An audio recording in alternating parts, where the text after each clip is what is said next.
સાબરકાંઠા જિલ્લામાં પડેલા વરસાદે માર્ગ અને મકાન વિભાગની તકલાદી કામગીરીની પોલ ખોલી છે। જિલ્લાના મુખ્ય મથક હિંમતનગરમાંથી પસાર થતો બાયપાસ રોડ 2 વર્ષ પહેલા જ બનાવવામાં આવ્યો છે અને હાલમાં આ રોડ બિસ્માર બન્યો છે।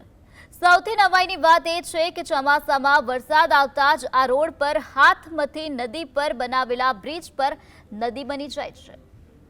તો પુલ પર નદી બનતી હોય તેવું કદાચ ભારતભરમાં હિંમતનગરમાં જોવા મળે છે।